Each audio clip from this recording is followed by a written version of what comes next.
नमस्कार, जय हिंद दोस्तों। सम्राट आईएएस सम्राट एजुकेशन वर्ल्ड पे आपका स्वागत है। इस वीडियो में हम बात करेंगे 19 जून के करंट अफेयर्स के बारे में। ठीक है, इसमें 19 जून की भी कुछ टॉपिक्स इंपॉर्टेंट हैं, तो वो भी उसमें ऐड हैं। तो हम इस वीडियो को स्टार्ट करते हैं। तो सबसे पहली न्यूज़ है जो कि पीएम श्री योजना से रिलेटेड है। जैसा कि हम जानते हैं कि केरला के अंदर जून में सरकार चेंज हो चुकी है। वहाँ पर पहले सीपीआई जो लेफ्ट पार्टी थी, उनकी गवर्नमेंट थी। अब जो है क्या, वहाँ पे कांग्रेस का जो गठबंधन है यूडीएफ, उसकी गवर्नमेंट है। तो वहाँ पर पीएम श्री जो योजना है उसको लागू कर दिया है। तो उसी के रिलेटेड यहाँ पे कुछ टॉपिक इंपॉर्टेंट है, जैसे पीएम श्री योजना तो है ही, साथ में फेडरलिज्म यानी कि संघवाद के भी कुछ इंपॉर्टेंट टॉपिक हैं, उनको भी हम देखेंगे। ठीक है, तो शुरू करते हैं इस वीडियो को। जैसे कि यहाँ पर ये द हिंदू की न्यूज़ है, उसको आप बिल्कुल पढ़ सकते हैं। राइट, तो यहाँ पे ये द हिंदू की न्यूज़ है जो बताई गई है यहाँ पर।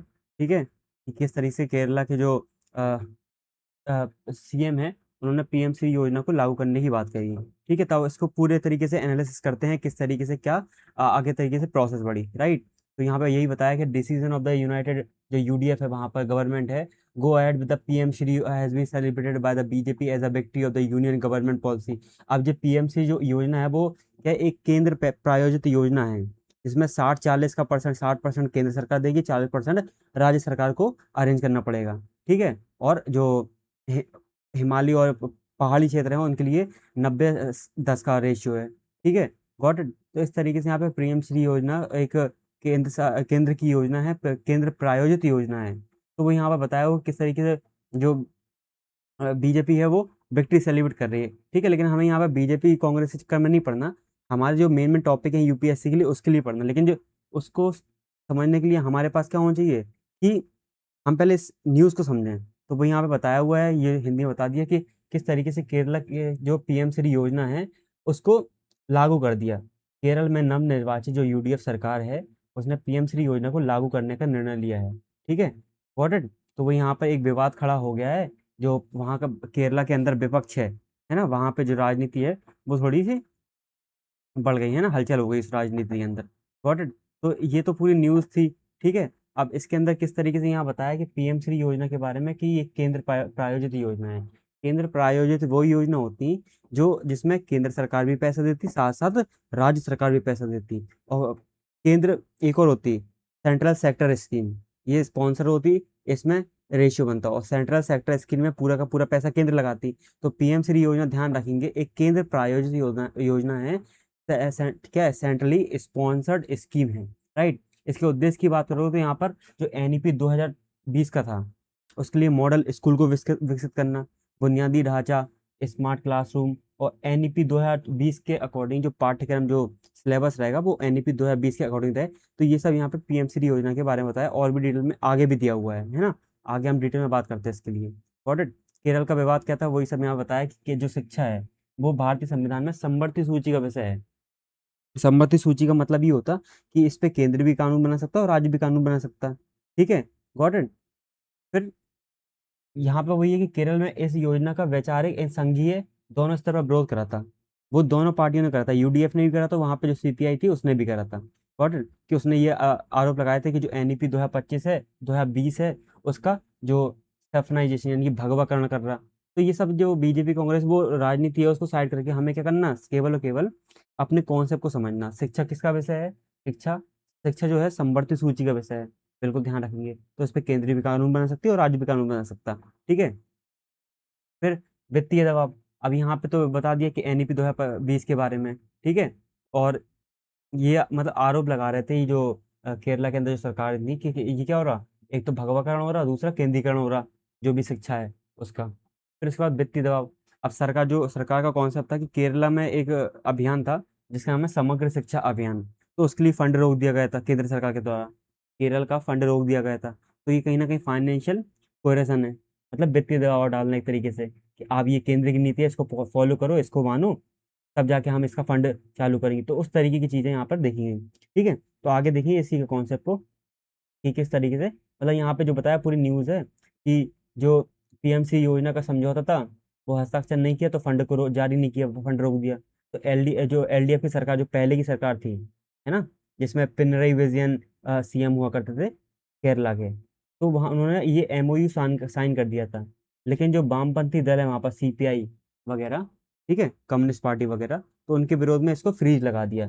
अब फ्रीज लगा दी तो जो नई सरकार बनी यहाँ पर, यूडीएफ की जो नई सरकार बनी यहाँ पर, जिसमें जो सतीशन जी हैं वो वहाँ के मुख्यमंत्री बने, तो यूडीएफ सरकार का कहना है कि हम मजबूर हैं इस जो पीएम श्री योजना है उसको लागू करने के लिए। क्यों? क्योंकि एलडीएफ की सरकार जो पिछली सरकार थी उसने एमओयू पर हस्ताक्षर किए थे, है ना, और जो वित्तीय फंड होता है ना इसका, वो भी ले लिया था, वो भी प्राप्त कर लिया था, तो वो मजबूर है, ऐसा ही मतलब कह रहे हैं वो करते रहते, लेकिन हमें इतना नहीं पढ़ना, ठीक है, मतलब राजनीति के चक्कर में नहीं पढ़ना, हमें अपने कॉन्सेप्ट क्लियर करना, गॉट इट।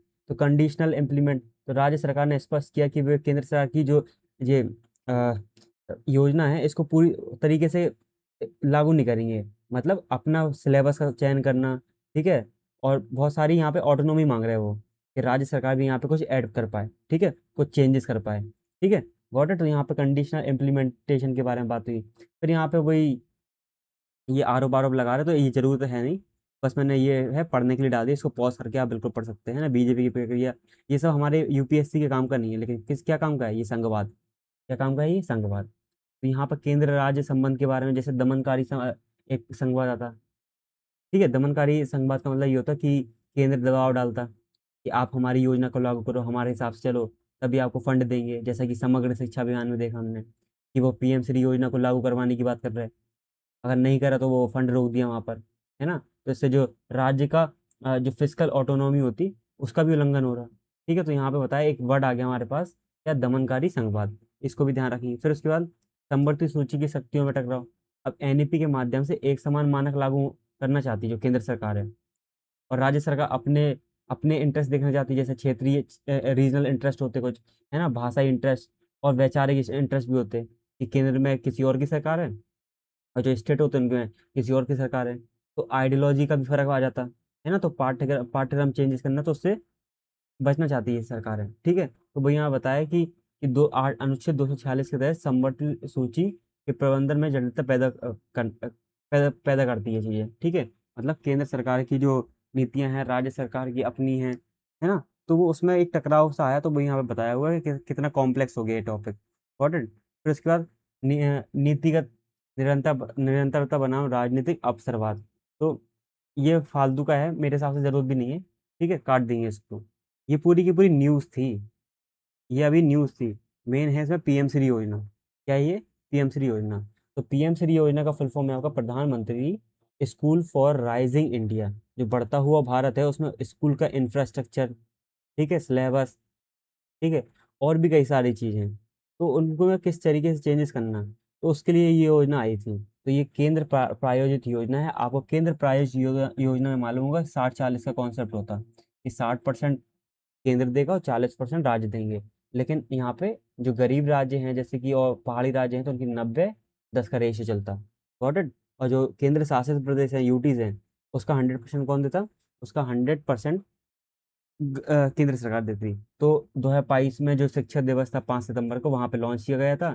इसका जो मुख्य उद्देश्य था वो 14,000 के करीब आसपास के जो स्कूल हैं वो सब जगह, चाहे वो केंद्र में हो, राज्य में हो, लोकल लेवल पे हो, उनको अपग्रेड करना, उनका विकास करना, इसके बारे में बात करी थी ये पीएम श्री योजना, ठीक है। फिर वही एनईपी जो आया था, नेशनल एजुकेशन पॉलिसी आई थी 2020 में, उसके घटक हैं जो उनको भी प्रदर्शित करना, उसको भी लागू करवाना इसके साथ साथ, ठीक है, गॉट इट। फिर 5 साल की अवधि के लिए आई थी, ये भी ध्यान रखना है, 2022 में स्टार्ट हुई थी, 22-23 से 26-27 तक के लिए लागू करने की बात की थी। कुल बजट की बात जरूरत नहीं है, ठीक है, केंद्र की साइड तो आप ध्यान रखोगे कि बस यहाँ पे 60-40-90-10 का कॉन्सेप्ट रहता है, केंद्र प्रायोजित योजना है, तो यहाँ पे बताया 60-40-90-10, और जो केंद्र शासित प्रदेश है यानी कि यूटीज हैं वो 100% देंगे, ठीक है। जो विधायिका रहित बताया इसमें, विधायिका रहित मतलब जहाँ पे लेजिस्लेचर नहीं है, जहाँ पे असेंबली नहीं है, लेजिस्लेटिव असेंबली नहीं है, उनकी बात कर रहे हैं कि विधायिका रहित केंद्र शासित प्रदेश, जैसे कि अंडमान निकोबार, लक्षद्वीप, दादर नगर हवेली, दमन दीप, ठीक है, चंडीगढ़, ठीक है, लद्दाख, तो ये जो यूनियन टेरिटरी है यहाँ पे क्या है, लेजिस्लेटिव असेंबली नहीं है, जबकि दिल्ली, जम्मू कश्मीर और पुदुचेरी, इन 3 जगह पे क्या असेंबलीज हैं, गॉट इट। तो उनके लिए नहीं है, बस 3 यूटीज के लिए नहीं है, 100%। वो किस में आएंगी, वो इसमें आएंगी, वो किस में, 60-40 वाले में आएंगी, जो 3 यूटीज के नाम दिए जहाँ पर लेजिस्लेटिव असेंबली है वो इसके अंदर आ जाएंगी, बहुत अच्छी बात है, गॉट इट। फिर उसके बाद यहाँ पे की फीचर के एनडीपी मॉडल को लागू करना, ठीक है, उसके बाद ये अपने आसपास के स्कूलों के लिए मेंटर बनेंगे, मतलब एक स्कूल अच्छा अच्छा इंफ्रास्ट्रक्चर है, एक स्कूल के पास सब कुछ है, तो वो दूसरे स्कूल में जाके भी ये सब चीज़ें सिखाएगा, तो वैसा मेंटर की तरह काम करेगा। ठीक है, गॉट इट। फिर उसके बाद हरित विद्यालय, इस स्कूल में पर्यावरण के अनुकूल बनाना, है ना, सोलर पैनल लगाना, एलईडी बल्ब, ठीक है, न्यूट्रिशन गार्डन, ठीक, प्राकृतिक खेती, अपशिष्ट प्रबंधन, इन सब के बारे में बताना, जल जल संरक्षण के बारे में बताना। तो हरित विद्यालय बनाने की बात हुई इसमें अंदर। देन मॉडर्न पेडोलॉजी पेडोलॉजी क्या होता है, क्या तरीके से जब जो टीजीटी पीजीटी या बीएड करते हैं ना, तो उनको एक शिक्षा शास्त्र का कॉन्सेप्ट पढ़ाया जाता है, मतलब जो टीचर बनने की तैयारी करते हैं उनको एक सब्जेक्ट होता है अलग से, पेडागोजी। क्या होता है पेडागोजी, तो वो यहाँ पर किस तरीके से एक्सपीरियंस गेन करना कि हम आगे पढ़ा सकें, ठीक है, बच्चों को आगे पढ़ा सकें। तो वो यहाँ पे बताया कि रटने के विद्या के बजाय अनुभव, जो एक्सपीरियंस वाला कॉन्सेप्ट है, और जो खेल आधारित, है ना, इंक्वायरी ड्राइवन, यानी कि खोज उन्मुख, ठीक है, मतलब इस तरीके से इंटेलेक्चुअल माइंड डेवलप करना कुछ, है ना, तो उस तरीके की यहाँ पे बात करिए, ऐसा नहीं रटने रटने में फोकस करता रहे बच्चा। तो आधुनिक शिक्षा शास्त्र को भी बढ़ाया गया कि टीचर को इस तरीके से ट्रेनिंग दी जाए कि वो आगे डिलीवर कर पाए बच्चों को, ठीक है, पेडागोजी के बारे में भी देख लिया यहाँ पर। और फिर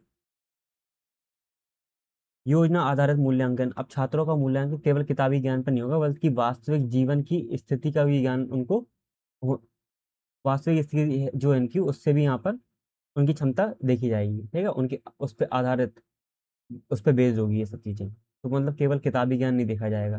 ठीक है, फिर उसके बाद स्कूल गुणवत्ता मूल्यांकन ढांचा, तो स्कूल के प्रदर्शन के लिए यहाँ पर एक विशेष ढांचा बनाया गया, ठीक है, विकसित किया गया, जिसके तहत नियमों स्कूल का मूल्यांकन किया जाएगा। तो बस यहाँ पर समझो कि इस कौन सा स्कूल कितना अच्छा परफॉर्मेंस कर रहा, तो इस वर्ड को ध्यान रखना यहाँ पे, स्कूल गुणवत्ता मूल्यांकन ढांचा, ठीक है, गॉट इट। फिर उसके बाद रोजगार परक शिक्षा, इस तरीके से स्किल, इस तरीके की शिक्षा दी जाए कि आगे उसके फ्यूचर में काम आ सके, है ना, वो किसी इंडस्ट्री में किसी कहीं पे भी वर्क कर सके, अपना अपना भी कुछ कर सके, ठीक है, साथ साथ वोकेशनल ट्रेनिंग। अब यहाँ पे किताबी ज्ञान तो दे देते हैं अपन, लेकिन उस किस तरीके से बोलना है, किस तरीके से स्टेज पे बात करनी है ना, कम्युनिकेशन किस तरीके से करना है, इंग्लिश स्पीकिंग वगैरह वगैरह, बहुत सारे ऐसे स्किल्स होते हैं ना, गॉट इट, तो उन सब के बारे में भी जानकारी देना। तो एक स्किल सेक्टर भी बताइए यहाँ पर कि सेक्टर स्किल काउंसिल से जोड़ा जाएगा, ताकि छात्रों को 21वीं सदी के कौशल जो है, जैसे एआई हो गया, ठीक है, और ब्लॉकचेन टेक्नोलॉजी आने बहुत आगे चल रही, तो जो आगे की फ्यूचर की टेक्नोलॉजी है उनके बारे में बताया जाएगा, उनके साथ कनेक्ट किया जाएगा, गॉट इट। देन आगे स्कूल प्रक्रिया का चलन, यहाँ पे चैलेंज चैलेंज मोड है, ठीक है, तो यहाँ पे देख पढ़ लेंगे कि चयन देखना कि किस तरीके से कर रहे हैं, जो कॉम्पिटिटिव फेडरलिज्म पे आधारित है, जो प्रतिस्पर्धी संघवाद है उसको बढ़ावा देंगे ये लोग, ठीक है, पहले चरण पर कि एनईपी 2020 का समग्र रूप से लागू करना, केंद्र के साथ एक समझौता हस्ताक्षर करना, जिसकी बात ही हो रही हस्ताक्षर की जो न्यूज़ थी, ठीक है, फिर एक यूडाइज आईडी बनती, जैसे कि जो आप देखोगे कि अगर आपको मालूम होगा तो स्कूल के अंदर बच्चों की यूडाइज आईडी बनती, जिसपे क्या होता है, ऑनलाइन डेटा चढ़ता, ठीक है, जो टीचर होंगे और जो भी मतलब जानती होंगी, यूडाइज एक आईडी बनती, जिसके आधार पे क्या होता है, उन बच्चों का डेटा चढ़ता, और उसके अनुसार पता चलता है कि बच्चे की परफॉर्मेंस क्या है ना, बच्चा वीक है कमजोर है, इसके बारे में पता चलता है, बहुत सारी डेटा भरे जाते हैं उसमें, ठीक है, और फिर उसके उसी के हिसाब से उस स्कूल की क्या होती, पहचान होती, ठीक है, तो वो यहाँ पे बताया कि यूडाइज डेटा के आधार पर स्कूलों की पहचान की जाती है और वे न्यूनतम मानकों को पूरा कर पा रहे हैं या नहीं कर पा रहे हैं, ठीक है, एक लिमिट रख दी जाएगी, उसको पूरा कर पा रहा है या नहीं कर पा रहा है, तो वो यहाँ पे बताया हुआ है। जो स्टेप 3 है, जो योग्य स्कूल निकलेगा यहाँ से कि उसकी लिमिट जो न्यूनतम मानक है उसको पूरा कर पाएगा, उसको ऑनलाइन पोर्टल के माध्यम से आवेदन आवेदन करना होगा, फिर उसके बाद राज्य स्तर पर उनकी भौतिक सत्यापन होगा, फिजिकल वेरिफिकेशन होगा, उसके बाद अंतिम सूची केंद्र सरकार को भेजी जाएगी।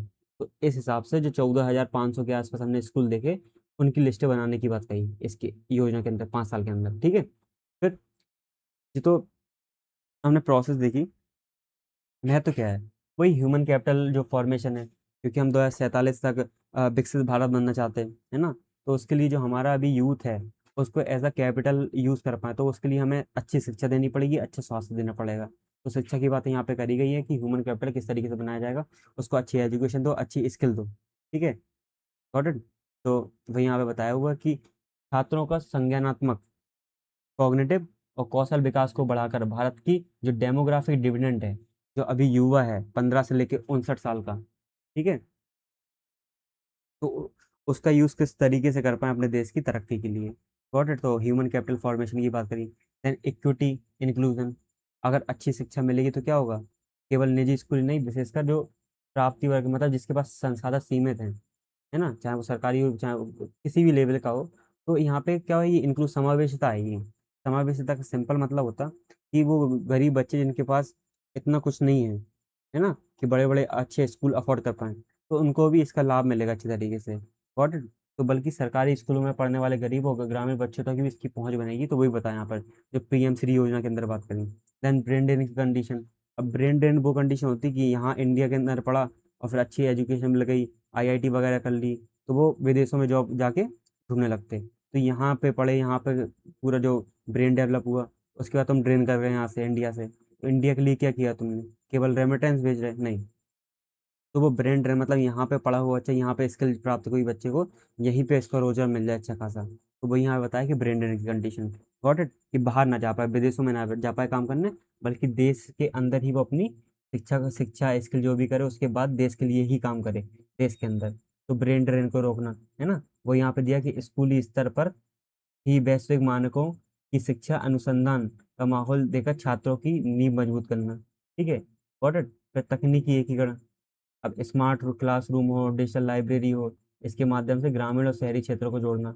अब बहुत सी किताबें ऐसी होती है जो शहर में मिलती, गांव वाले ऐसी बैठ रहते, है ना, उनको बड़े बड़े शहरों में आना पड़ता। तो ग्रामीण क्षेत्र में भी सब चीज़ें उपलब्ध हो पाएँ। तो वही बताया, उसके लिए टेक्नोलॉजी का जो एकीकरण है वो करना जरूरी है, मतलब टेक्नोलॉजी को अडॉप्ट करना और उसको ग्रामीण क्षेत्रों तक भी पहुंचाना, दूर दराज तक भी पहुंचाना, ताकि हर एक व्यक्ति तक वो, हर एक बच्चे तक, हर एक व्यक्ति तक वो चीज़ पहुंच पाए। तो वो यहाँ पर डिजिटल डिवाइड ना हो पाए इंडिया, कि शहरी अलग हो गए, जो ग्रामीण क्षेत्र वो अलग हो गया। तो उसको कम करना। Got it? जो डिजिटल डिवाइड है। फिर इसका चुनौतियाँ, फेडरलिज्म का कॉन्सेप्ट देखा। अब केंद्र में किसी कोई और सरकार है, राज्यों में कोई और सरकार है, तो वहाँ पे वैचारिक मतभेद मतभेद होता। तो वो हस्ताक्षर पर, जो हस्ताक्षर होते तो नहीं कर रहे होते, वो नहीं मान रहे होते केंद्र की बातें, तो केंद्र यहाँ पे दबाव डालता है कि हम तुम्हें फंड नहीं देंगे। तो उस तरीके से यहाँ पे फिजिकल ऑटोनॉमी के हस्तक्षेप करना। ठीक है। जो राज्य हैं छोटे छोटे, जैसे केरल, पंजाब, इन सब में क्या है अभी, मतलब जो केंद्र में सरकार है उसके अलावा दूसरी सरकार है। ठीक है। और तो पीएम श्री योजना का जो समग्र शिक्षा अभियान के लिए फंड के साथ जोड़ दिया, कि अगर एमओयू पे हस्ताक्षर नहीं किया आपने तो फंड रोक दिया जाएगा। इससे जो राज्य की फिजिकल ऑटोनॉमी है उसको शिक्षा के साथ जोड़ दिया तुमने यहाँ पर, है ना। उसकी ऑटोनॉमी क्या होगा, उसमें हस्तक्षेप कर दिया। फिर अपर्याप्त कवरेज। भाई 15 लाख से ज़्यादा स्कूल हैं, आप केवल 14 हजार की बात कर रहे हैं। ये तो 1% से भी कम है ना, बहुत छोटा है, हिस्सा है ये। Got it? फिर उसके बाद शिक्षकों की कमी है, प्रशिक्षण। आपने केवल बुनियादी ढांचे की बात करी।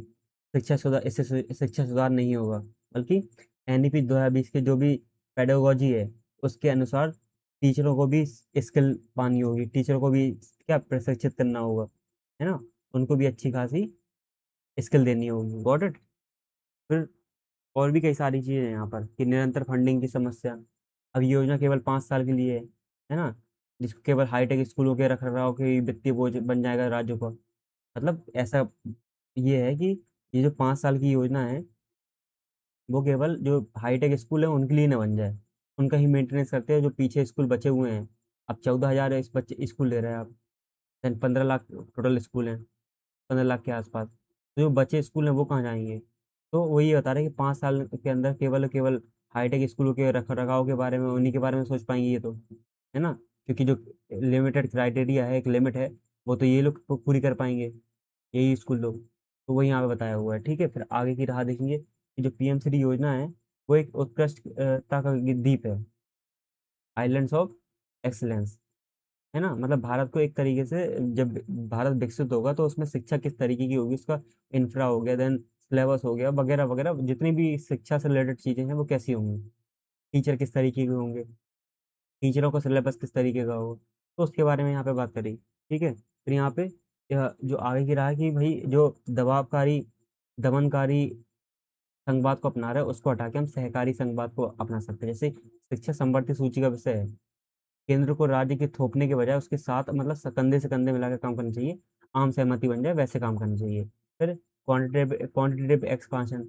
अब यहाँ पर क्या है, 14 हजार स्कूलों को तो लिया, ठीक है, इसमें चेंजेस करने चाहिए। अभी शुरुआत में इतना लिया, फिर धीरे धीरे क्या और स्कूलों तक भी पहुंचा इसको, है ना। Got it. तो वो यहाँ बताया कि शिक्षक के बजट को जीडीपी का 6% तक लेके आना, तो जीडीपी में भी जो शिक्षा का जो बजट है उसको बढ़ाना। फिर जो टीचर हैं उनकी कैपेसिटी बिल्डिंग करना, ठीक है, जैसे डाइट वाला कॉन्सेप्ट है। जो टीचर बनते हैं उनके लिए district institute of education and training की जो टीचर बनते हैं ना, तो पहले ट्रेनिंग ट्रेनिंग वगैरह होती है जो बीएड बीटीसी करते हैं, गॉट इट, उनके लिए। तो वही उसी ट्रेनिंग जो कैपेसिटी है टीचरों की वो बढ़ाना, गॉट इट। तो ये पूरा न्यूज़ था। अगली न्यूज़ है आपकी टेलीग्राम को लेके। जैसा कि आपको मालूम है कि नीट की जो परीक्षा होनी है उसके लिए कई सारे चेंजेस करे, है ना। तो जो शिक्षा मंत्रालय है और एनटीए है, नेशनल टेस्टिंग एजेंसी, तो उसने अस्थायी रूप से टेलीग्राम को बैन करने की बात करी, पूरे के पूरे टेलीग्राम को, ताकि जो भी पेपर लीक की कॉन्सेप्ट हो उसकी अफवाह ना फैले, है ना।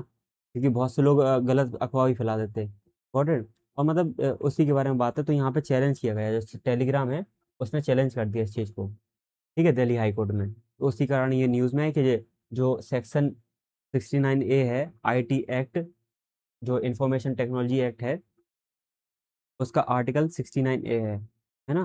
तो वो यहाँ उसी को नजर रखते हुए टेलीग्राम ने इसको तो दिल्ली हाई कोर्ट में ये कहा कि ये तो इस एक्ट के मतलब संविधान के खिलाफ है वगैरह वगैरह बहुत सारी बातें।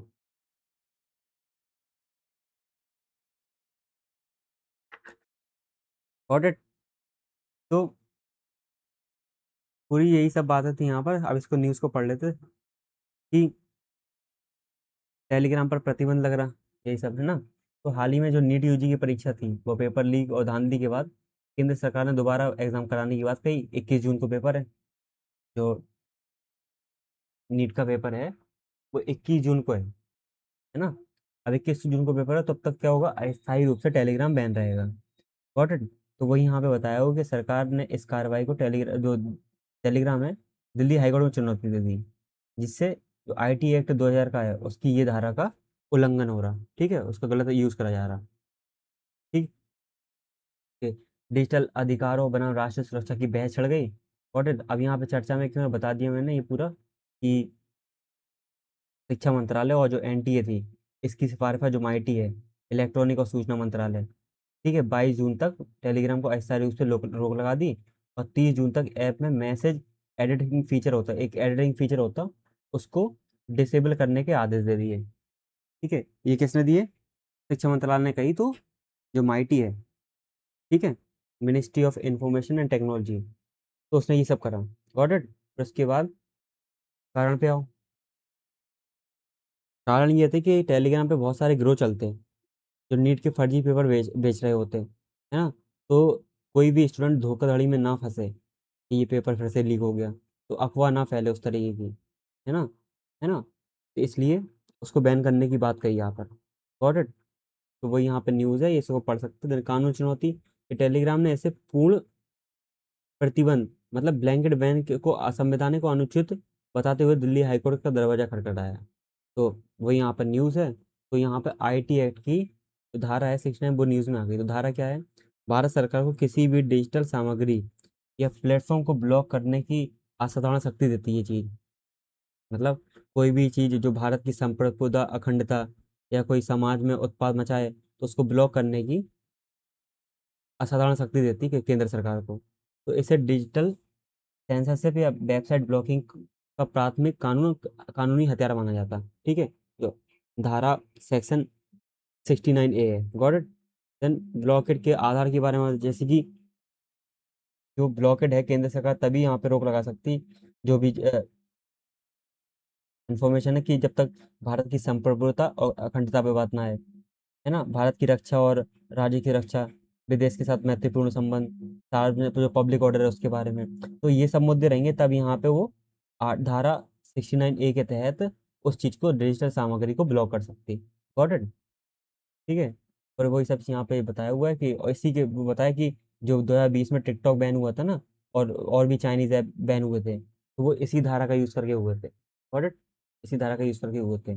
टेलीग्राम का तर्क ये कह रहा है कि वही टेलीग्राम ये कह रहा कि ये तो अनुपातिकता जो होती ना, कि आपने ये डिस्प्रोपोर्शनेट एक्शन लिया, अनुपातिकता का अभाव है इसमें।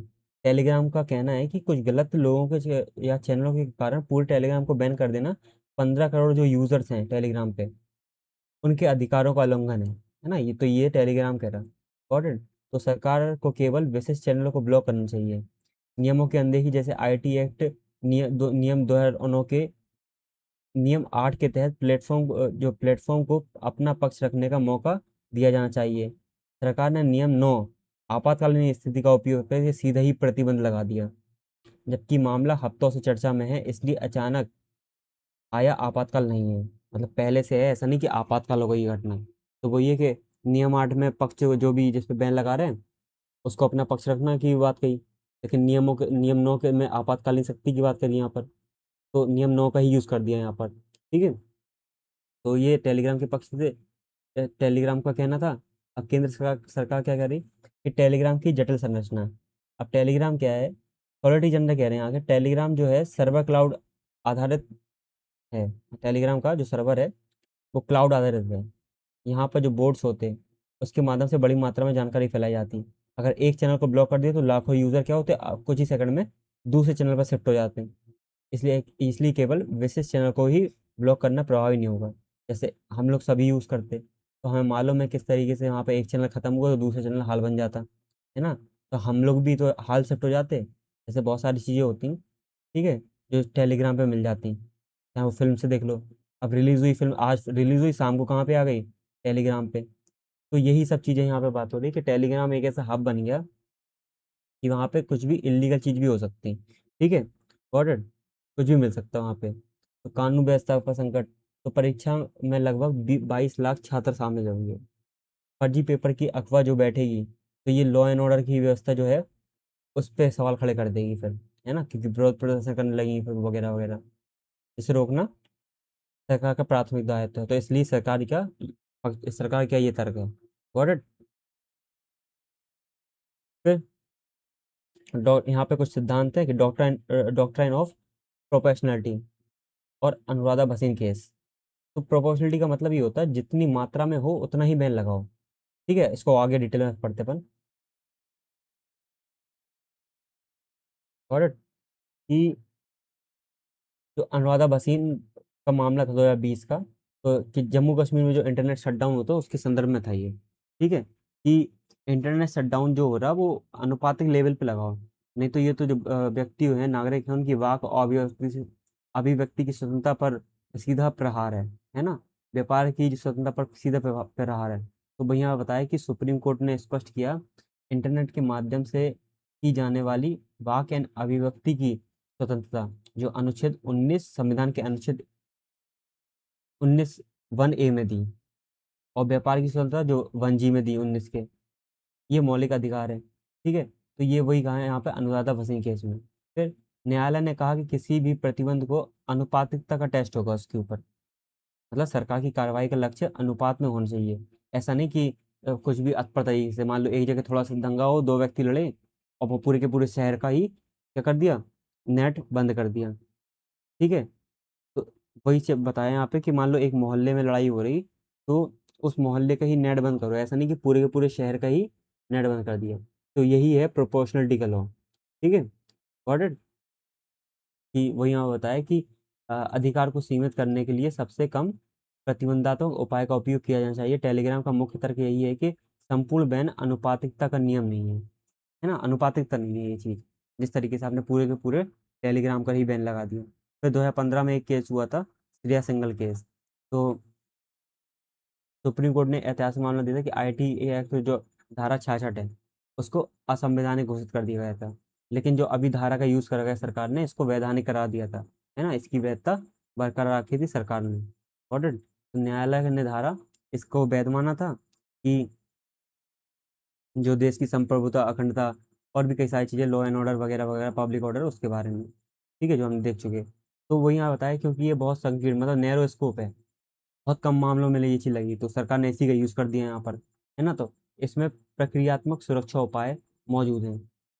यदि सरकार पूरी की पूरी ऐप को ही ब्लॉक करने लगे तो ये धारा 69A की मूल भावना पर सवाल उठाता है।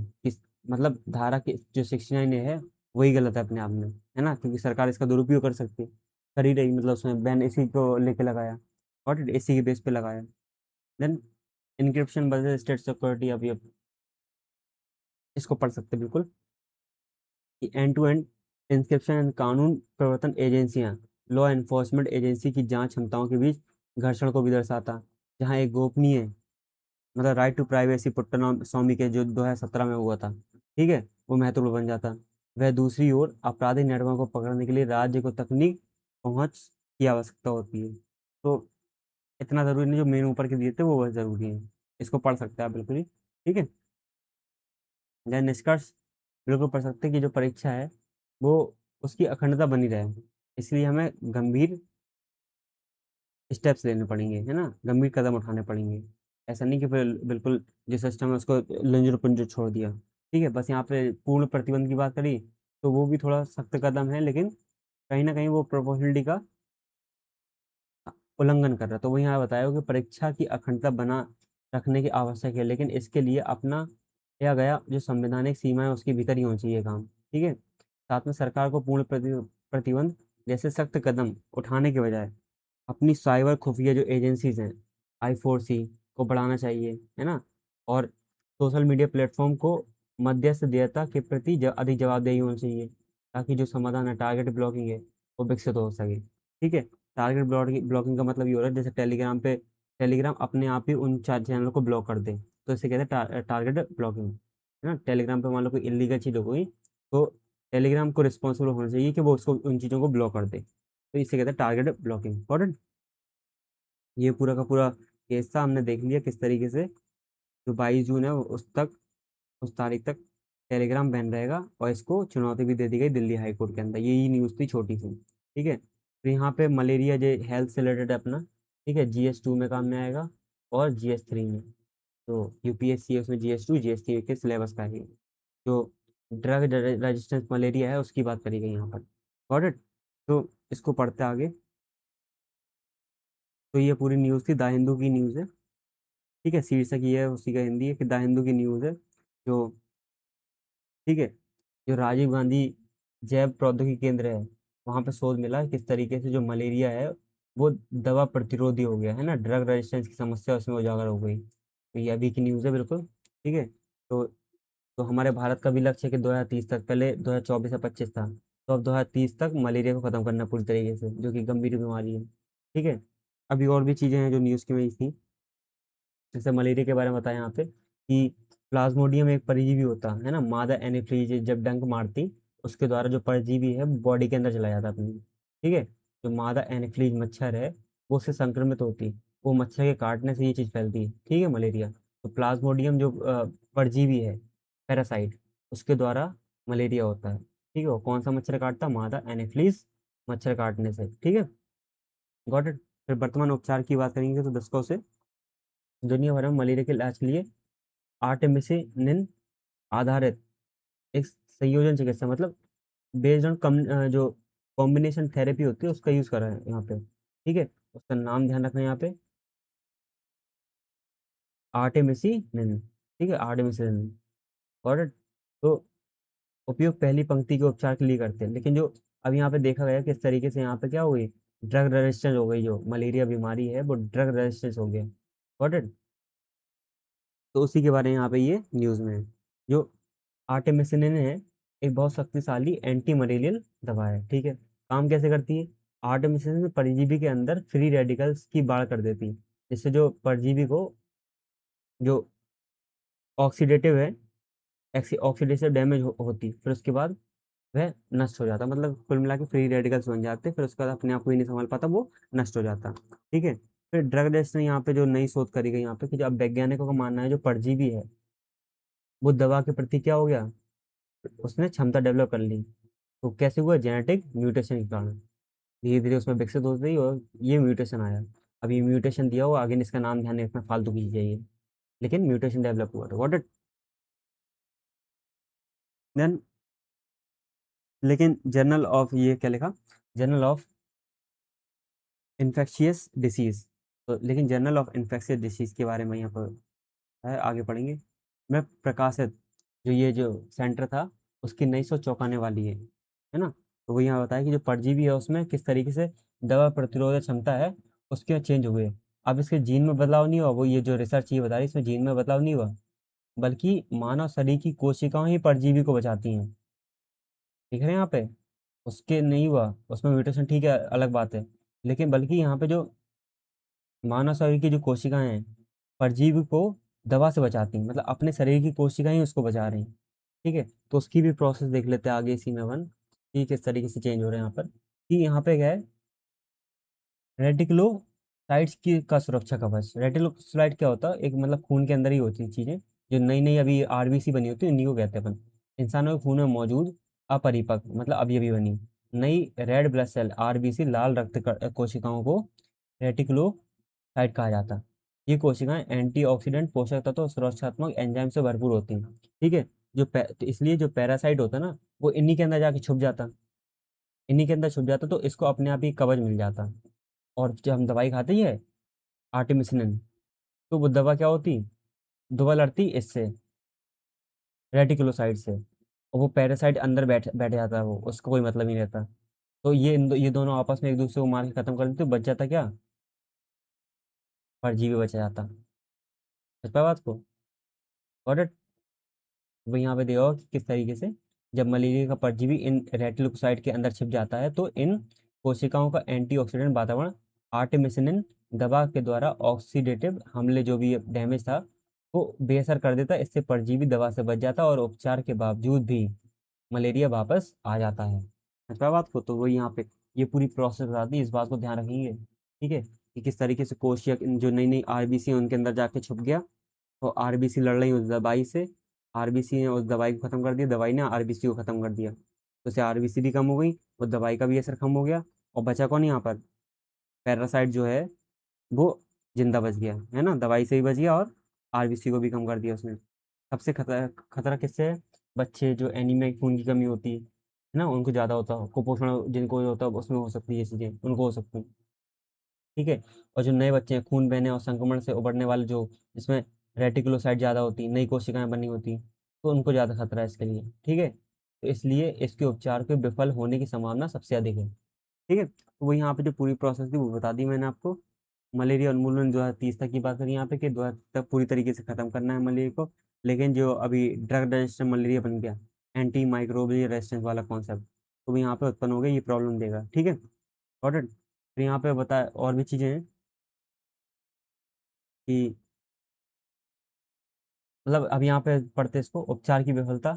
ये उपचार की विफलता मतलब है जो भी यहाँ पे चेंज करा गया, मतलब चेंज हो रहा है उसके अंदर, तो किस तरह के यहाँ से मृत्यु दर में वृद्धि की हो रही है ना। क्योंकि मलेरिया जो है उसके अंदर भी कई सारे वेरिएंट होते हैं, उसमें एक वेरिएंट जो फैल्सीफेरम होता है वो ज़्यादा खतरनाक होता है ना, वही प्रॉब्लम देता है, हम आगे देखेंगे इसको। Got it.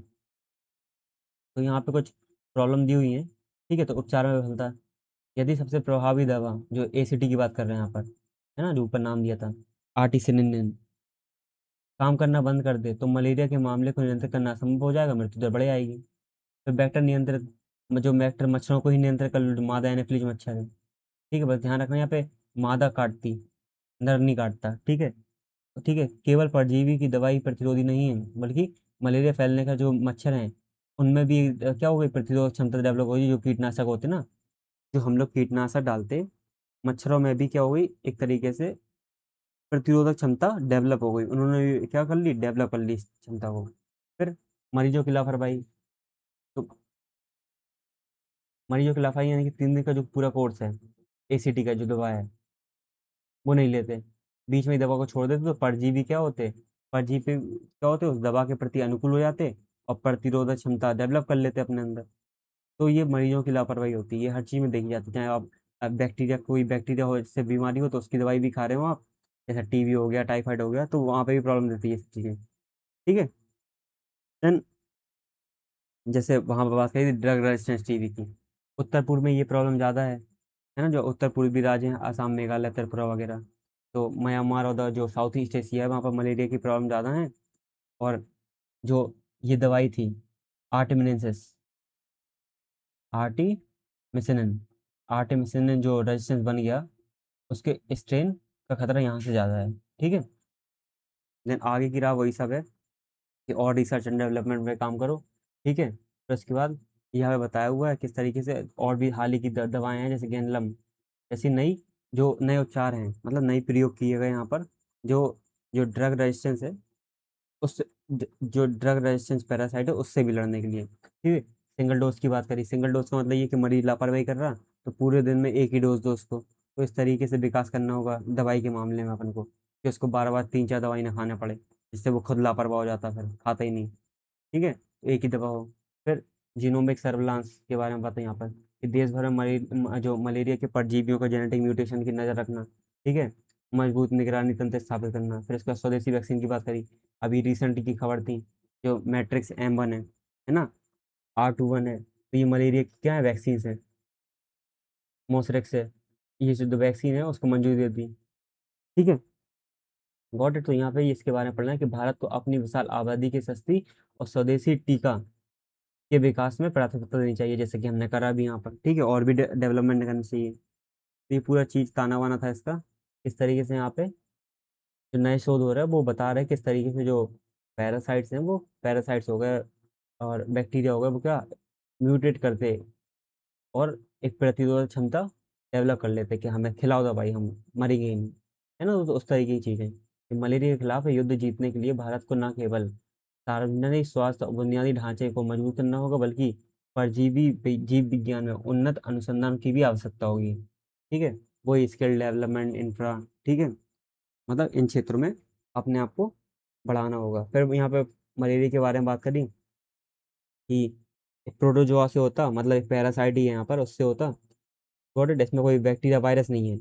प्लाज्मोडियम क्या है, पैरासाइट है, ठीक है, उससे होता ही है।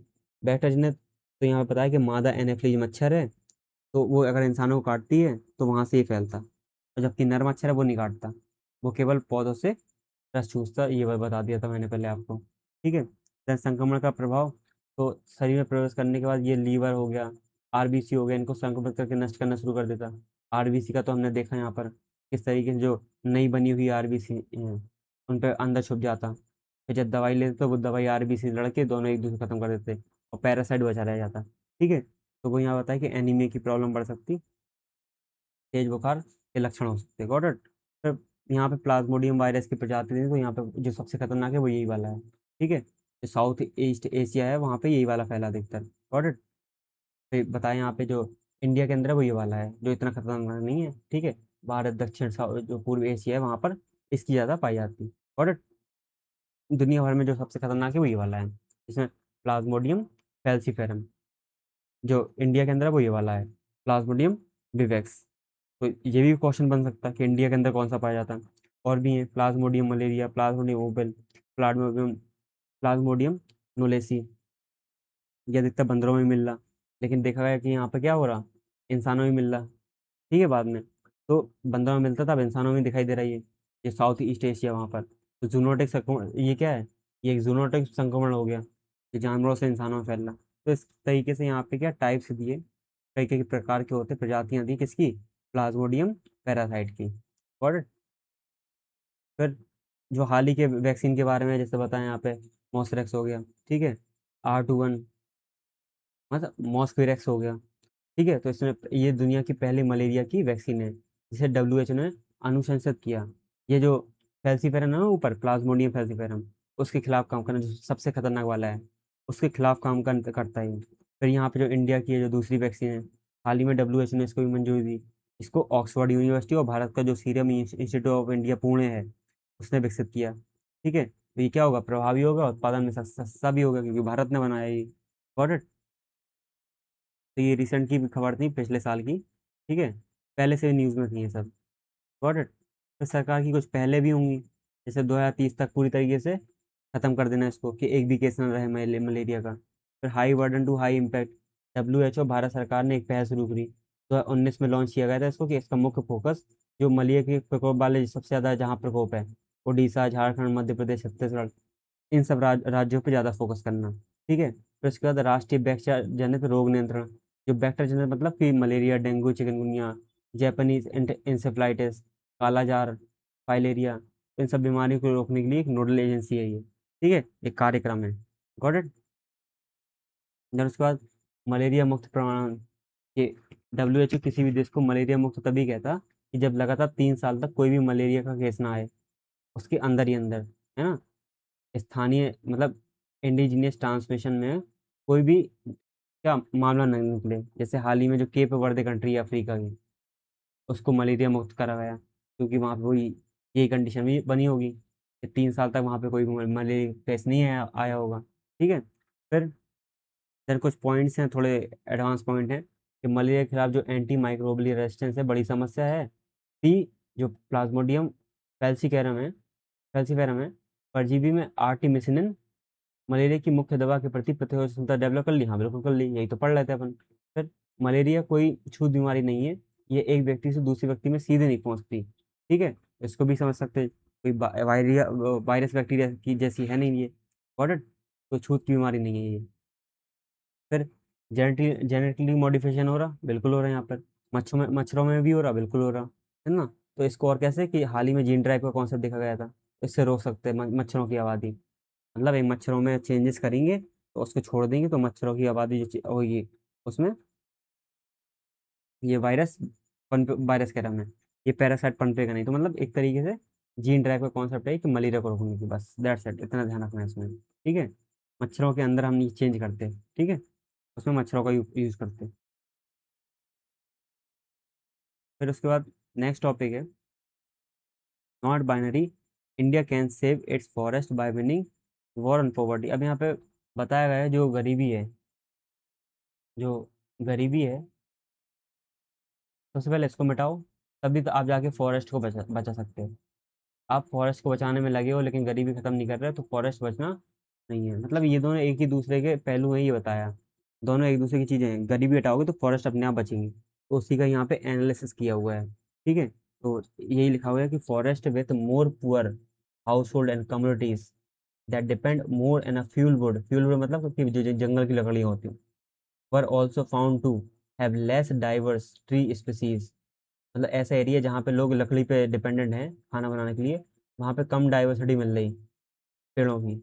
A study new found has found, on the other hand, forest where communities has access to alternative livelihood such as farming had more diversity। जहाँ पे उनके पास फैसिलिटीज हैं, इस पैरा में ये कह रहा कि उनके पास फैसिलिटीज हैं। एक एरिया ऐसा है जहाँ पे फैसिलिटीज आ रही है ना, फार्मिंग हो गया और उनके पास खाना पकाने का अपने अल्टरनेट है, तो वहाँ पर ट्री जो है पेड़ों की ज़्यादा वैरायटी पाई गई। तो वही यहाँ बताया कि पहले गरीबी को खत्म करो तो फॉरेस्ट अपने आप बच जाएंगे, है ना। फॉरेस्ट जो है अपने आप बच जाएंगे। Got it.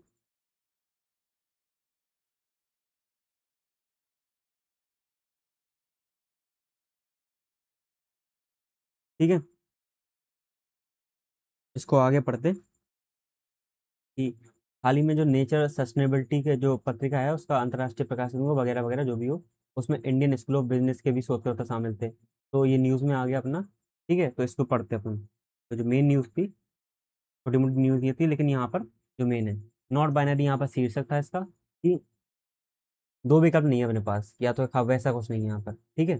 तो पारंपरिक सोच अपनी ये है कि ये मानती कि आपको एक किसी एक को चुनना होगा, या तो जंगल को बचा लो या फिर जंगल के आसपास के जो लोग हैं, गरीब हैं, आदिवासी हैं, उनका विकास कर लो। ठीक है। तो ये लेख इसलिए लिखा गया कि ये स्थिति बाइनरी नहीं, बल्कि जंगल और इंसान एक दूसरे के दुश्मन नहीं है, बल्कि असल में भारत अपनी गरीबी के जंग जीतकर ही अपने जंगलों को बचा सकता है। तो यही तो बताया मैंने आपको कि पहले गरीबी से जीतो, उसके बाद जंगलों को बचा सकते हैं आप। ठीक है। यानी गरीबी हटाना और पर्यावरण बचाना दोनों एक दूसरे के मतलब एक सिक्के के दो पहलू की बात हो रही है यहाँ पर। कि वह ये नहीं देखना ना कि अध्ययन कितने देशों में हो वगैरह वगैरह, ये फालतू की है। बस यहाँ बस ये समझो निष्कर्ष क्या निकले जो अध्ययन हुआ। जो फ्यूल वुड होती मतलब जिससे खाना बनता वो लकड़ी, वहाँ पे जैव विविधता कम देखी गई, क्योंकि वहाँ पे अधिकतर लकड़ी काट काट के पेड़ काट काट के लकड़ी का यूज़ करा गया खाना पकाने के लिए, है ना।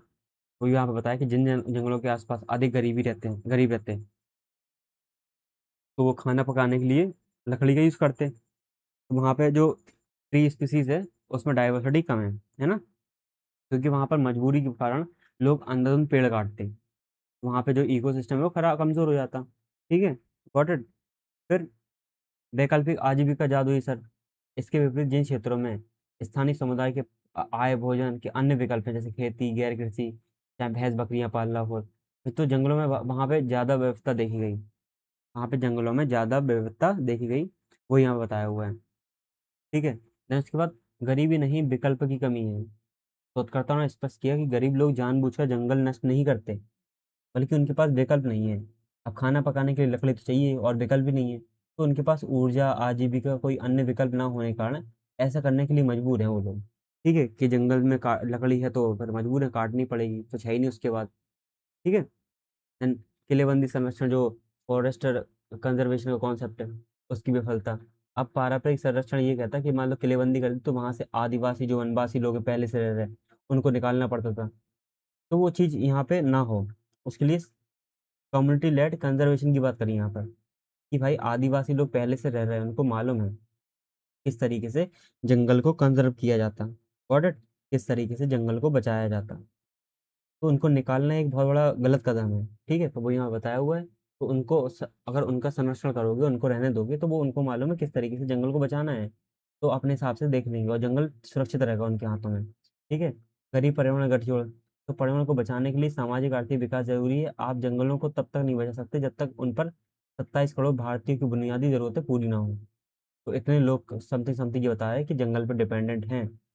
आदिवासी गरीब परिवार जंगल पे डिपेंडेंट है, चाहे वो किसी भी उस पे हो, लकड़ी पे, या जंगल में जो भी सामान मिल रहा हो। ठीक है, जो भी कुछ वहाँ पे उत्पाद हो। Got it?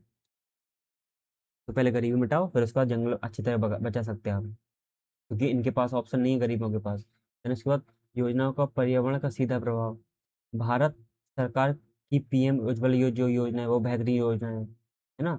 मतलब एक स्वास्थ्य और जो महिला सशक्तिकरण है, उसकी योजना नहीं, बल्कि एक महान वन संरक्षण की भी योजना है। जिससे क्या हो गया, जो जंगल की लकड़ी है उनका निर्भरता कम हो गई, तो जंगल कटना बंद हो गए लकड़ियों के लिए, मतलब इतना नहीं कट रहे, क्योंकि यहाँ पे जो एलपीजी गैस का यूज होने लगा है ना। ये जो योजना बता रहा है उसका कनेक्शन की बात करी यहाँ पर।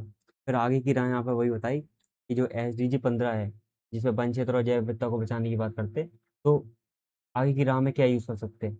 वैकल्पिक आजीविका, जैसे एग्रो फॉरेस्ट्री हो गई, इको टूरिज्म हो गया, है ना। और जो गैर इमारती वन उपज हैं, तो लघु उद्योग हो गए, तो उसको बढ़ावा देना। लाभ का बंटवारा, अब यहाँ पे नेशनल पार्क हैं, वाइल्ड लाइफ सेंचुरीज हैं, टूरिस्ट आ रहे हैं, तो उनसे जो कमाई हो रही है उसका एक सीधा हिस्सा स्थानीय ग्राम सभाओं को, वहाँ के लोगों को मिलना। फिर जो FRA एक्ट है, फॉरेस्ट राइट एक्ट है 2006 का, तो स्थानीय लोगों को जंगल के अंदर रहने के लिए जमीन प्रोवाइड कराता है इसमें, है ना। कि वो अतिक्रमणकारी नहीं, बल्कि संरक्षण है एक तरीके से, है ना। संरक्षक ही हैं जंगल के, इनको मालूम है किस तरीके से जंगल को बचाया जाता है और जंगल के साथ सह अस्तित्व में रहा जाता है। फिर सफल मॉडल को अपनाना, जैसे ये आपको मालूम है अरुणाचल प्रदेश में जो लोग हॉर्नबिल नेस्ट अडॉप्शन प्रोग्राम, जो लोग पहले आदिवासी हॉर्नबिल पक्षी का शिकार करते थे, तो उन्हीं लोगों को वेतन देकर अब हॉर्नबिल के घोंसलों का रक्षा बना दिया। तो इस तरीके के मॉडलों को अपनाना, कि जो लोग नुकसान कर रहे हैं उनको ही हम क्या कर रहे हैं, मतलब पैसे दे के या वेतन दे के या उनको जिम्मेदारी दे के बिल्कुल विपरीत काम कराना। ठीक है, पर्यावरण के संरक्षण के लिए काम कराना। Got it? तो यही सब यहाँ पे बातें की हुई थी। या निष्कर्ष की बात करेंगे जैसे ही हम, तो वही सब यहाँ पे कि पर्यावरण को लोगों के लिए नहीं, बल्कि लोगों के से माध्यम से बचाया जाए, क्योंकि वन में संरक्षण और गरीबी उन्मूलन कोई अलग अलग चीज नहीं, बल्कि एकीकृत।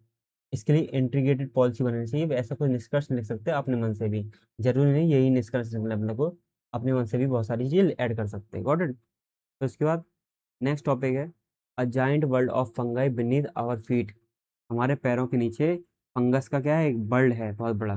तो इसकी रिसर्च करी गई वर्ल्ड के अलग अलग देशों में। ठीक है, तो न्यूज में आ गया, an international research team has found the top soil around the world contain some an 110 की 110 quadrillion kilometre of fungal hyphae equal to near a billion ट्रिपर्सन। इसको हिंदी में समझा दे रहा मैं, कि एक शोध करी गई, तो वहां पे क्या है, जो माइक्रोराइजल होता, इसको समझो, मिट्टी के नीचे मौजूद आर्बस्कुलर माइक्रोराइजल, AM से पढ़ेंगे इसको भी, तो फंगस है। पहला वैश्विक मानचित्रण बनाया पूरे वर्ल्ड का, इसका एक ग्लोबल मैप बनाया इसका।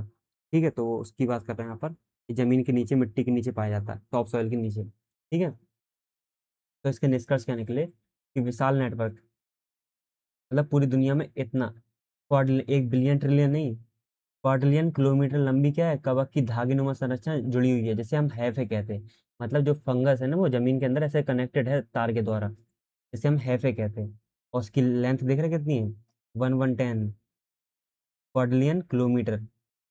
तो इस जो धागीनुमा संरचना है, जो एक दूसरे कनेक्टेड है टॉप सॉइल के नीचे, जमीन की टॉप सॉइल के नीचे, तो वो उसे हाइफे कह देते हैं अपन।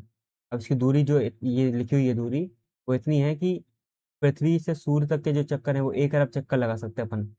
1 अरब चक्कर लगा सकते, इतनी दूरी है, मतलब इतना नेटवर्क है इनका। और जो धागेनुमा संरचना बनाई, इतनी बड़ी बनाई। और बायोमास की बात करेंगे तो मानव प्रजाति है उसके 4 से 6 गुना ज्यादा है ना। तो भी यहाँ बताया कि कवर नेटवर्क का कुल वजन पृथ्वी पर मौजूद सभी जीवित मनुष्यों के कुल वजन का 4 से 6 गुना है। हमसे ज्यादा उनका बायोमास है। ठीक है। घास के मैदान की बात करी तो ये हॉटस्पॉट होते हैं। ये चौंकाने वाला मतलब बता रहा है कि दुनिया के जो कवक नेटवर्क है, वो 40% जंगली घासों के नीचे पाया गया। जो जंगली घासों की जड़ें होती ना, उनकी जड़ों से कनेक्टेड है ये। ठीक है। जो ग्रासलैंड्स हैं, जैसे कि तिब्बत का पठार, दक्षिणी सूडान में जो वेटलैंड है। और ये और कार्बन सिंक अपने अंदर क्या, 4 अरब कार्बन डाइऑक्साइड को क्या संजोए रखे, अपने अंदर जमा करे हुए रखे, ये जो कवक नेटवर्क है। Got it. ये मात्र मनुष्य के द्वारा किए जाने वाले कुल वैश्विक कार्बन उत्सर्जन की 11% के बराबर है। समझ पा रहे हो बात को, ये सब चीजें हैं, इतनी बेहतरीन बेहतरीन फैक्ट हैं इसके अंदर, इतनी सारी चीजें ऐड करी गई, मतलब बताई जा रही। और ये कितनी बेहतरीन न्यूज़ है, जिसको हम एक तरीके से जो घास के मैदान में फालतू समझते थे, वो तो कार्बन के सिंक निकले, है ना। उनके नीचे कितना बड़ा जाल है कवक का, फंगाई का, जो हाइफे कहते हैं हम, धागेनुमा संरचना है, वो कनेक्टेड है पूरी वर्ल्ड की। तो यही बताया उन्होंने। ठीक है। देन बेसिक बेसिक बताएं यहाँ पे, जो माइक्रोराइजल है कवक है उसके बारे में। जो सहजीवी सिम्बायोटिक रिलेशन में रहता है ये। एम कवक पृथ्वी पर मौजूद 70% स्थानीय पौधों की जड़ों में रहता है ना। म्यूचुअलिज्म जो होता है ना, सहजीवी, कि थोड़े प्रोडक्ट पेड़ हमें देगा तो हमें सुरक्षा मिलेगी, और हम भी पेड़ को कुछ प्रोवाइड करा देंगे। तो एक सिम्बायोटिक हम कह सकते हैं, म्यूचुअलिज्म में रहता है वो। कैसे काम करता, कि जो पेड़ पौधे होते हैं फोटोसिंथेसिस करते हैं, तो वो जो कार्बन इकट्ठा करते हैं, इनके लिए खाना मौजूद करवा देते हैं कवक लोगों के लिए, कवक के लिए जड़ में पहुंचता वो, कवक को भी मिल जाता। और कवक क्या करता, जो इनका नेटवर्क है हाइफे, उसके द्वारा मिट्टी से जो फास्फोरस, नाइट्रोजन और भी कई सारी चीजें हैं दूर दराज की, वो पौधों तक पहुंचाता है। ठीक है। तो दोनों के लिए काम में, मतलब एक दूसरे के लिए काम में आ रही है। और देन उसके बाद वुड वाइड वेब, जैसे वर्ल्ड वाइड वेब होता है ना, एक तरीके से पूरे वर्ल्ड को नेटवर्क के द्वारा जोड़ना, उसी तरीके से ये अंडरग्राउंड नेटवर्क है किसका, फंगाई का। ठीक है। यह प्लेनेटरी सर्कुलेटरी सिस्टम है, क्योंकि ये कवक एक पौधे को दूसरे पौधे की जड़ों से जोड़ता है। ऐसे करते करते वो सारे जितने भी जड़ हैं उनको जोड़ने का काम करता है, एक नेटवर्क बना देता है अंदर ही अंदर, जिससे आपस में पोषक तत्वों का आदान प्रदान होता है। जैसे हम नेटवर्क का आदान प्रदान कर रहे हैं ना, है ना, नेटवर्क के द्वारा। तो उसी तरीके से यहाँ पे पोषक तत्वों का आदान प्रदान हो सकता।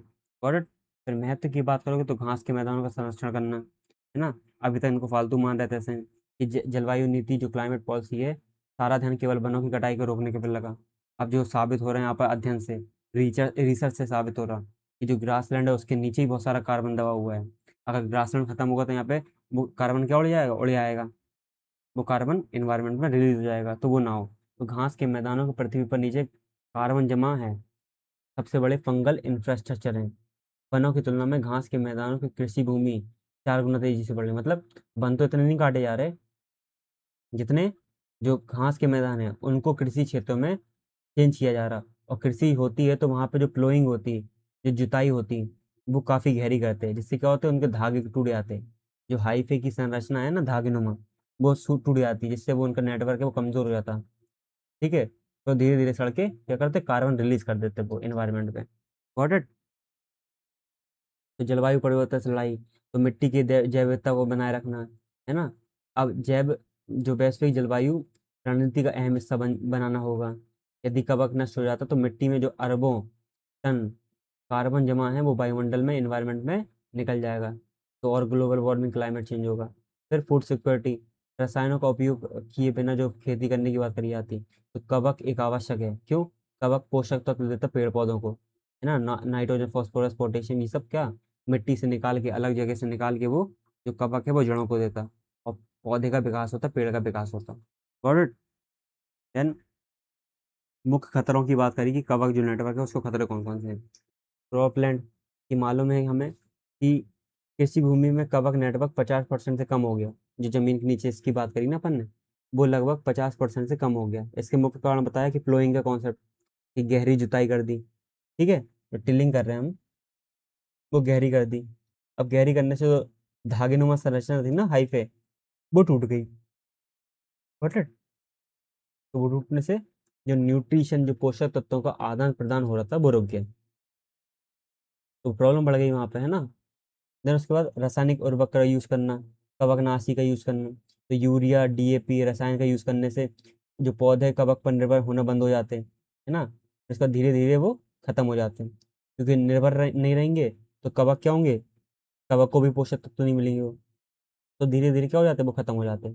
देन कवकनाशी खुद डाल देते लोग वहाँ, कि रसायनों को सीधे छिड़काव करते उन्हें मार देते। तो ये इस सही में चेंज करना पड़ेगा, ये खतरे हैं जो कार्बन यहाँ पे स्टोर है उसके लिए, है ना।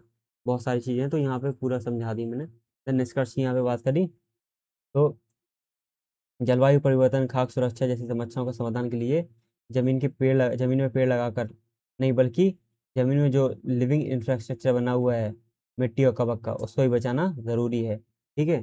केवल अब पेड़ लगाना ज़रूरी नहीं है। तो इन सब चीज़ों का जो खतरे हैं, इन सब चीज़ों को रोकना पड़ेगा, जैसे कवकनाशी डाल रहे हैं, है ना, जो रसायन का अंधाधुंध यूज़ कर रहे हैं, यूज़ करो, लेकिन उस तरीके से यूज़ नहीं करो कि पूरा का पूरा खत्म हो जाए, ठीक है। जो गहरे टिलिंग करना वो प्रॉब्लम दे रहा। Got it. इस तरीके से ये प्रॉब्लम है, खतरे हैं ये।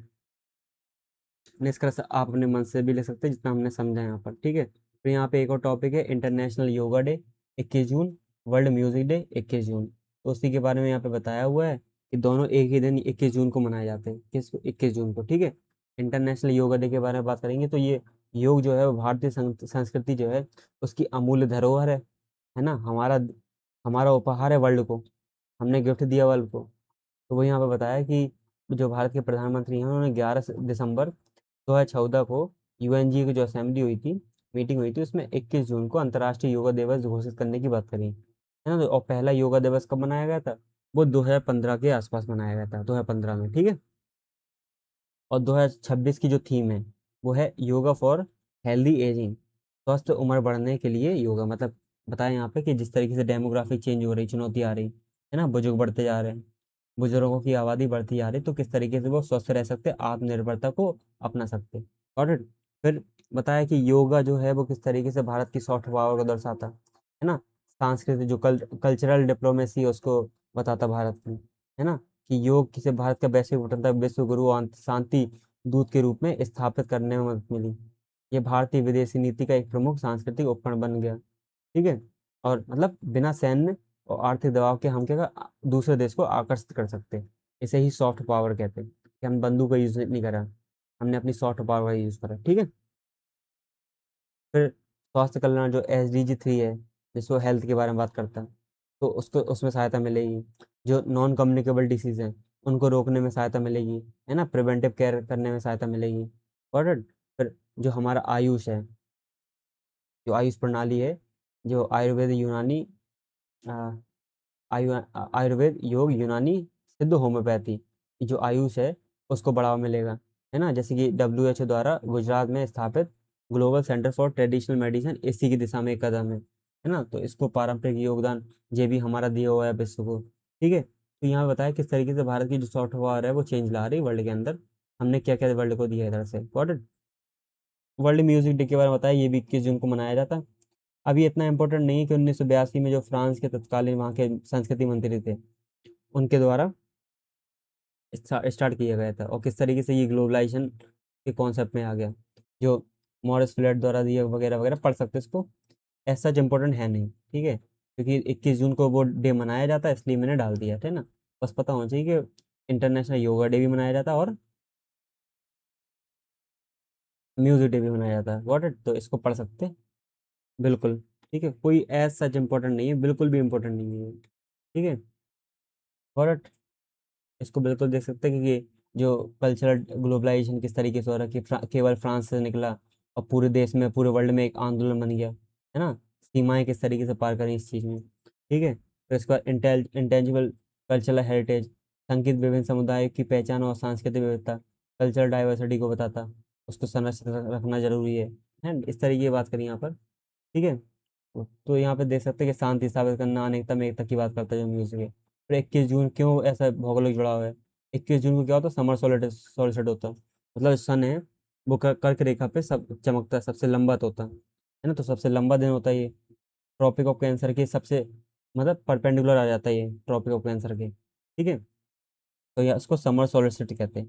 तो जो नॉर्दर्न हेमिस्फीयर है उसमें सबसे लंबा दिन होता है कर्क रेखा पे जब सूरज आता है। ठीक है, अब सूरज क्या होगा? साउथवर्ड साइड मूव करना शुरू कर देगा। Got it? इसको भी बढ़िया है ये। देन किस तरीके से और भी महत्व है इसके भारतीय परंपरा में, जो ग्रीष्म संक्रांति है, अब तो क्या होगा? दक्षिण चलना शुरू हो जाएगा, मतलब कर्क रेखा पे बैठा अब क्या साउथ की ओर चलना शुरू कर देगा सूरज। ठीक है, फिर योगा विद्या दक्षिणायन, इसमें मतलब इसके दक्षिणायन के समय में, संक्रमण काल में, मतलब आध्यात्मिक सिद्धियां प्राप्ति करना, आत्म से रूपांतर करना इसमें लाभकारी होता है। Got it? ठीक है, संगीत के लिए अनुकूलता को बढ़ाना वगैरह बहुत सारी चीजें हैं। तो इतना डिटेल में यहाँ पे बात कर ली हमने, दैट्स इट। ये पूरा का पूरा बताया, यहाँ पे निष्कर्ष लिखा हुआ है, इसको पॉज करके आप पढ़ सकते हैं। तो अभी की वीडियो हम यही रोक रहे हैं। थैंक यू एंड जय हिंद।